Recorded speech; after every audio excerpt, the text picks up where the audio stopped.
In this race, I drop at the first sign of an incline, sit in the wheel out of spite, and attack early. Let's see how I did. We're back in the herd winter racing, and here we have A's, B's, and C's and D's all racing together. We've got all the groups together, so it's all about sticking with the big boys as long as we can and finishing with our best spot. It is a scratch race. Here I'm debating whether or not to buy some new disc wheels. I decide against it because there are a million drops, and I don't know why I got sticker shock, but I did. So went with the discs I already had. It's a pretty flat course. And we think it's going to come down to a sprint. We're on the Toefield Tornado course, and it's 3 laps around, I think, the Prospect Park loop. At about 4 kilometers in, there's a little pinch, and about 2 kilometers later, there's another little uphill, and that's it. That's the course. The rest is flat, and we don't have a huge group here. It's about 30 on the start line, but that's going to thin out really quickly.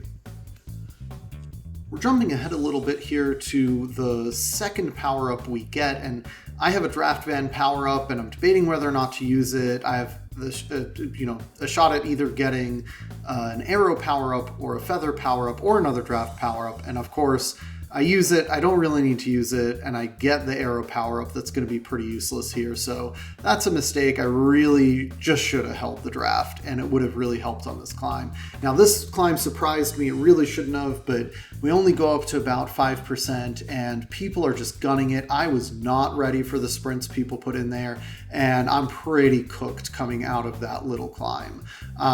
Not ideal. We only have about 1.5 kilometers to rest up before our next climb, and I've already gassed myself. So the combination of the power up and just not being ready for it really hurt. And here's that second little climb.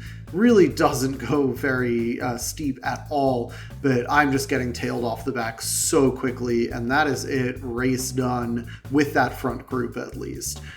So here on out, it's just consolidating that position. I'm never catching those folks. I'm just trying to keep other folks behind me. So not too long later, this guy catches up to me, and this orange rider doesn't matter. Not they don't matter. They're a nice person, but they are a lapped rider.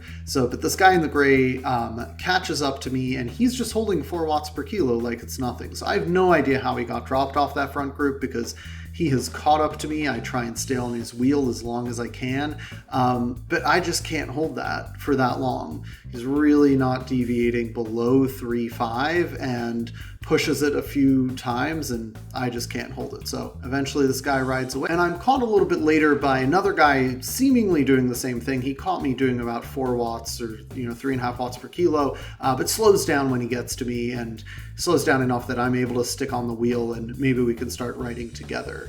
Should note this guy's name is the Daring Dangler.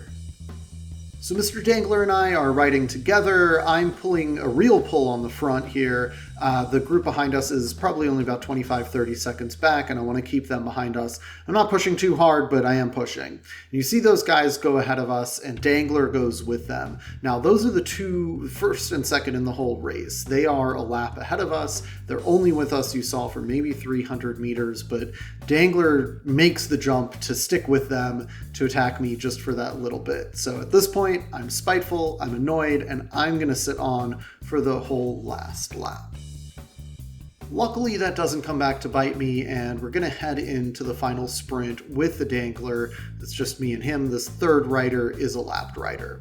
Now, I'm going to kick it early in just a moment. I saw other people doing this in previous races, going at about 800 meters to go. Right before that turn, you get a little bit of a jump. I could probably beat the Dangler in a sprint straight up, but I didn't want to leave anything to chance. I wanted a little bit more breathing room just in case I didn't get separation or anything like that. So I go at 700, 800, get the gap, and there we go. We came in 14th place in this race, which is great. I will take it, but do wish I was a little more attentive or had a little more gas on that first lap.